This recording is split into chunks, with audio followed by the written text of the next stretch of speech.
오늘 함께 묵상할 하나님의 말씀은 마가복음 12장 1절로 12절까지의 말씀입니다.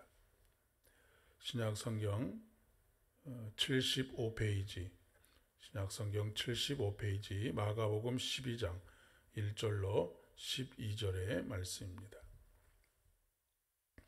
1절부터 우리 한 목소리로 함께 봉독하시도록 하겠습니다. 마가복음 12장 1절로 12절의 말씀입니다. 1절부터 봉독하겠습니다. 시작.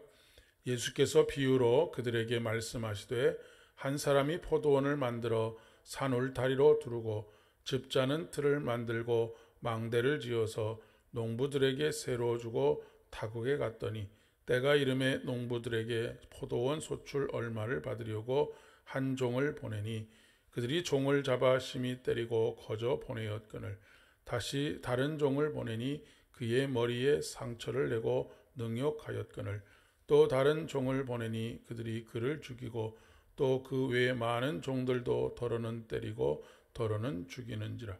이제 한 사람이 남았으니 곧 그가 사랑하는 아들이라.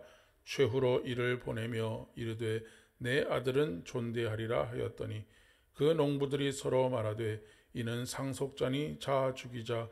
그러면 그 유산이 우리 것이 되리라 하고 이에 잡아 죽여 포도원 밖에 내 던졌느니라. 포도원 주인이 어떻게 하겠느냐. 와서 그 농부들을 진멸하고 포도원을 다른 사람에게 주리라. 너희가 성경에 건축자들이 버린 돌이 모퉁이의 머릿돌이 되었나니 이것은 주로 말미암아 된 것이요 우리 눈에 놀랍도다 함을 읽어보지도 못하였느냐 하시니라.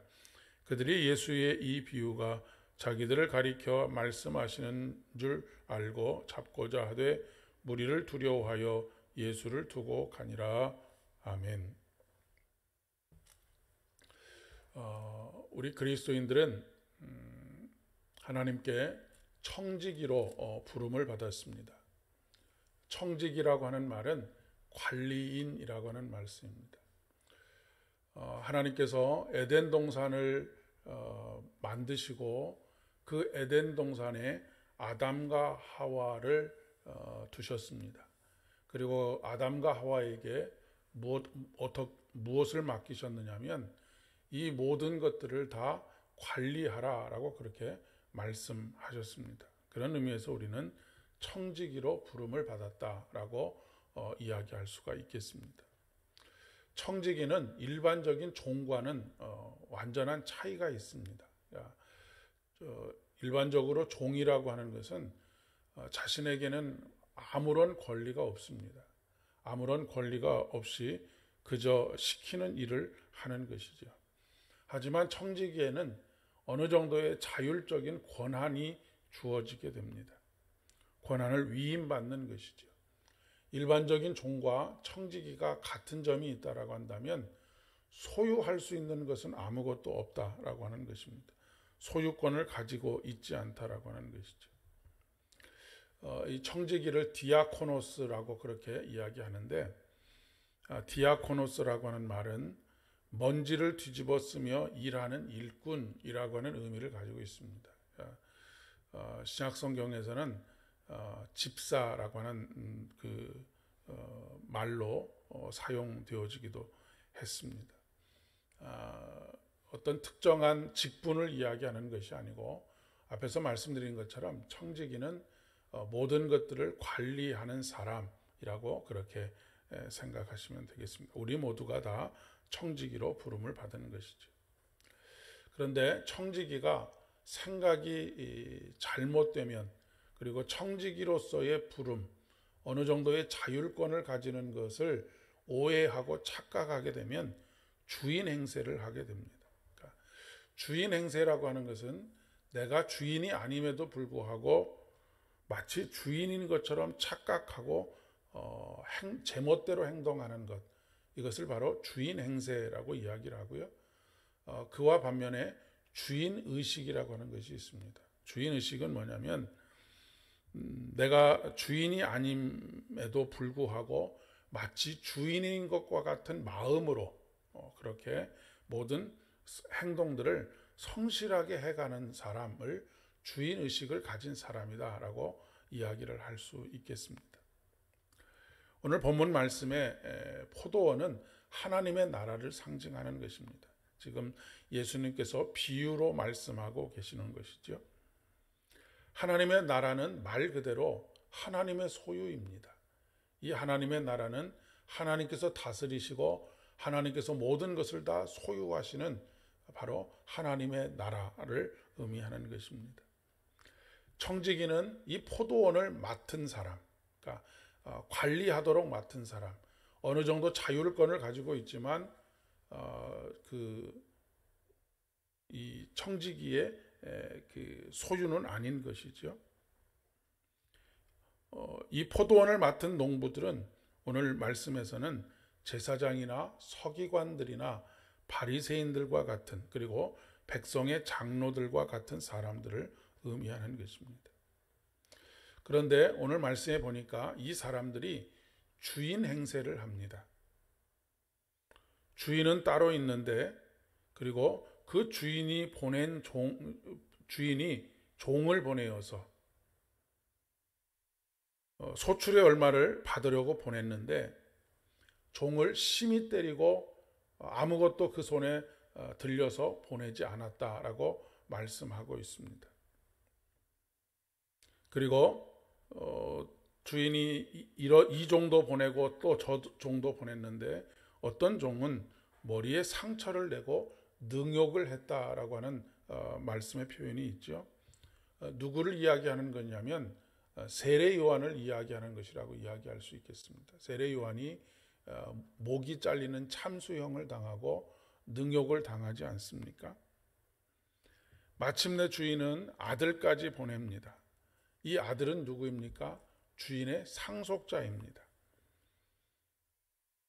그래도 포도원을 유업으로 받을 내 아들은 인정하겠지라고 생각을 하고 아들을 보냈는데 오히려 이 농부들은 그것을 악을 행할 기회로 삼고 있습니다. 유업으로 받을 이 아들을 죽이기만 하면 모든 것이 내 차지가 되겠구나라고 생각을 했던 것입니다. 오늘날도 크고 작은 공동체 안에서 주인 행세를 하는 사람들이 굉장히 많이 있습니다. 이것은 사람이 모인 곳에는 어느 곳에서든지 나타날 가능성이 있는 곳입니다. 특별히 완장문화라고 하는 것이 있죠. 여기다가 뭔가 완장을 차면 마치 자기가 모든 것을 자기 마음대로 해도 되는 양 그렇게 행동하는 것입니다. 그것은 목회자가 빠지기 쉬운 함정이기도 하고요. 헌신을 많이 하는 사람들이 빠지기 쉬운 함정이기도 합니다. 예수님을 다시 교회의 주인으로 회복하는 것, 우리의 크고 작은 공동체의 주인으로 회복하는 일이 참으로 필요한 그런 시대를 우리가 살고 있습니다. 주인의 뜻이 이루어지는 곳, 사람의 뜻이 아니라 주인의 뜻이 이루어져야 하기 때문입니다. 주인이 종을 위해서 존재하는 것이 아니고 종이 주인을 위해서 존재하지요.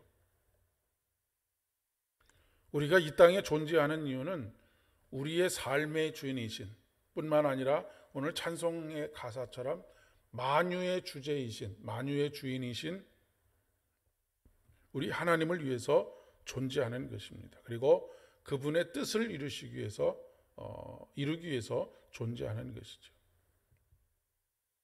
그렇기 때문에 이 세상을 살아가는 동안에 우리에게 있어서 내 것은 아무것도 없습니다.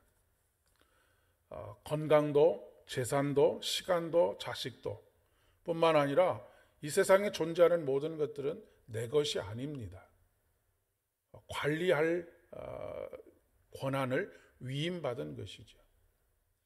우리는 하나님께서 우리에게 주신 시간을 잘 관리해야 합니다. 세월을 아끼라라고 말씀하고 계시지 않습니까? 건강도 잘 관리해야 합니다. 하나님께서 우리에게 주신 건강을 잘 관리하는 것, 그것도 우리에게 주어진 사명이라고 이야기할 수 있겠습니다. 우리의 자녀들도 마찬가지입니다.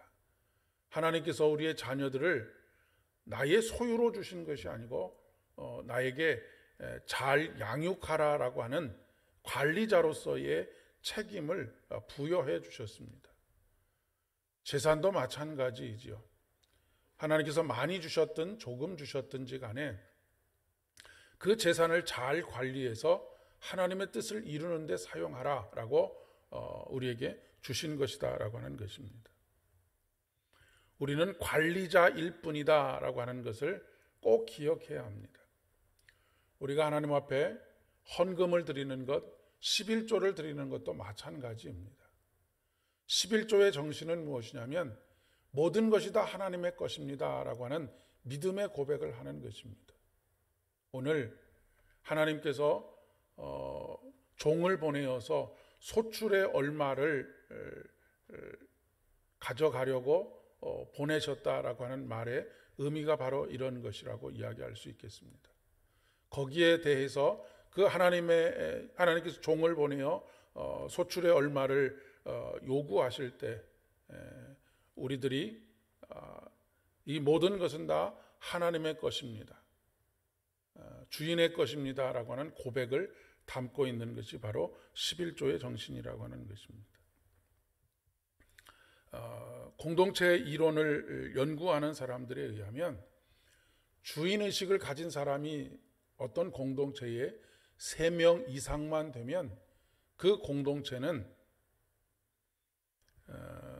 그 세 사람이 하는 행동을 따라하게 되어져 있다라고 합니다. 처음에 한 사람만 어떤 일을 하게 되면 주인의식을 가지고 일을 하게 되면 한 사람이 할 때는 저놈이 좀 별난 놈이네 라고 생각하는데 두 사람이 하기 시작하면 조금 주목하여 보다가 세 사람 이상이 어떤 일을 주인의식을 가지고 하기 시작하게 되면 다른 사람들도 나도 저렇게 해야 되는가 보다 라고 그렇게 생각하고 따르게 된다라고 하는 것입니다.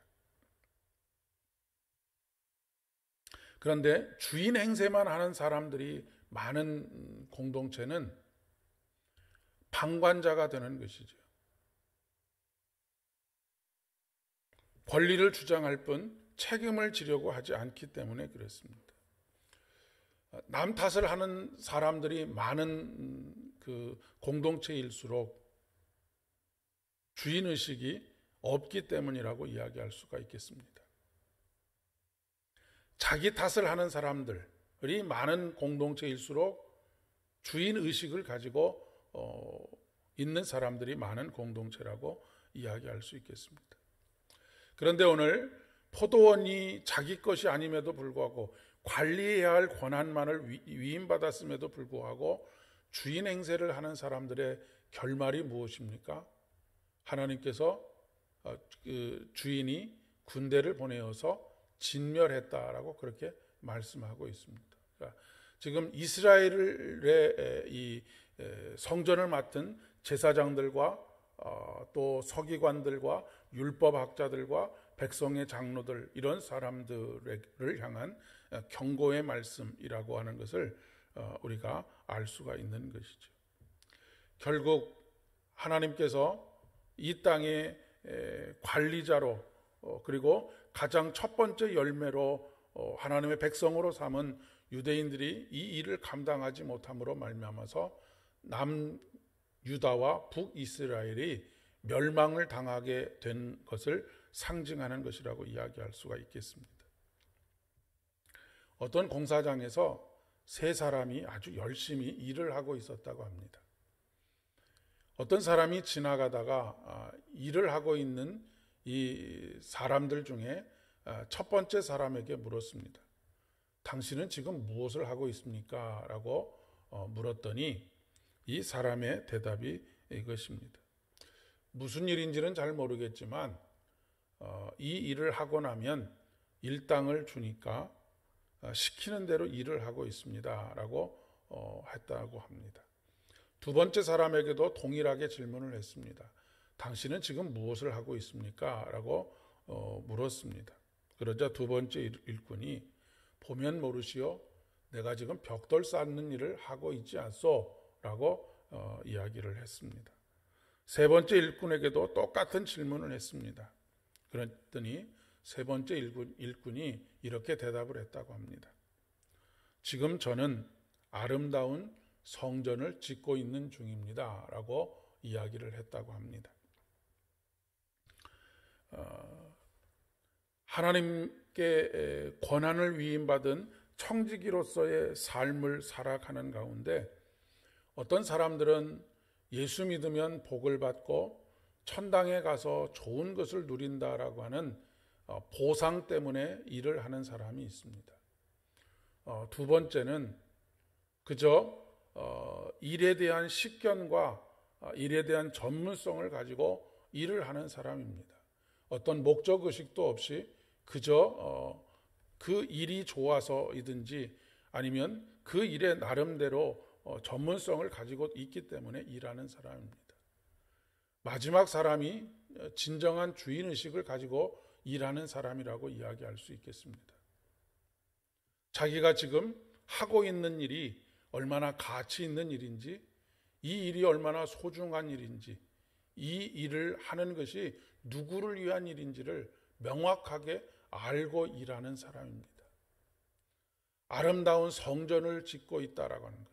아름다운 성전을 짓고 있다는 말 속에, 대답 속에 담겨져 있는 것은 무엇입니까? 내가 하고 있는 이 일이 참으로 가치 있는 일이고, 성전을 짓는다라고 하는 말은